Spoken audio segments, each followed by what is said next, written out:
আসসালামু আলাইকুম, সবাই কেমন আছেন? আজকে আমি নতুন একটা ভিডিও নিয়ে আবার চলে আসলাম। আজকে সকালটা অনেক সুন্দর ছিল। আজকে কিন্তু রোদের দেখা পাওয়া যায় নাই, তো যাই হোক ব্যাপার না, কাজ তো করতেই হবে। তো আজকে আমি একটু সকাল সকাল ঘুম থেকে উঠলাম, আর এই যে দেখেন কুয়াশা এখনও দেখা যাচ্ছে।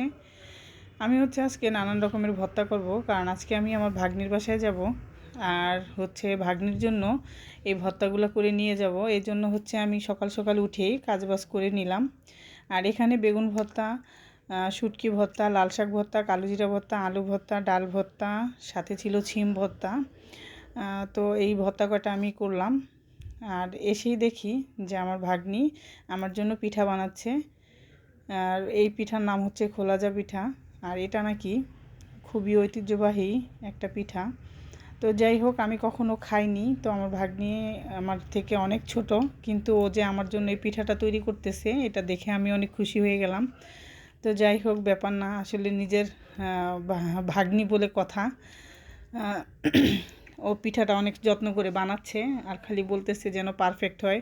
তাই বললাম টেনশন করো না, হবে ইনশাল্লাহ। তো দেখলাম যে ফাইনালি মানে একদম এটাকে কেন বলা হয় যে এটা জালি খোলাজা পিঠা, এর মধ্যে অসংখ্য ছিদ্র থাকে, একদম জালি জালি থাকে, এই জন্য এই পিঠাটার নাম মনে হয় খোলাজা পিঠা। আদৌ আমি জানি না, যদি কেউ জেনে থাকেন অবশ্যই কমেন্ট করে বলবেন। আর এই পিঠাটা কিন্তু খেতে আমার কাছে বেশ ভালো লাগলো। এটা মাংসের সাথে অথবা যে কোনো ধরনের ঝাল ভর্তা টাইপের মানে ভর্তার সাথে আমার মনে হয় বেশ ভালো লাগবে খেতে।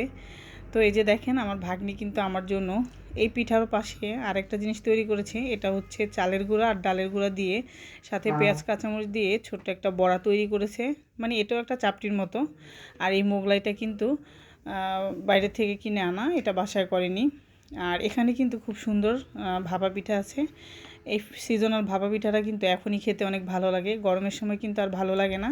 পিঠাটা কিন্তু বেশ মজার ছিল। তো আমি প্রতিটা খাবার টেস্ট করলাম আর দেখলাম যে আসলে খাবারের টেস্টগুলো কেমন হয়েছে। প্রথমে আমি এই খোলাজা পিঠাটা মরিচ ভর্তা দিয়ে আর সরিষা বাটা দিয়ে খেয়ে দেখলাম, আলহামদুলিল্লাহ অনেক মজা হয়েছে। তারপরে আমি চালের গুঁড়া আর ডাল দিয়ে যে চাপটিটা বানাইছে এটা টেস্ট করলাম, এটাও খুব মজা ছিল গরম গরম। আর ফাইনালি আমি মোগলাইটা ট্রাই করতেছি।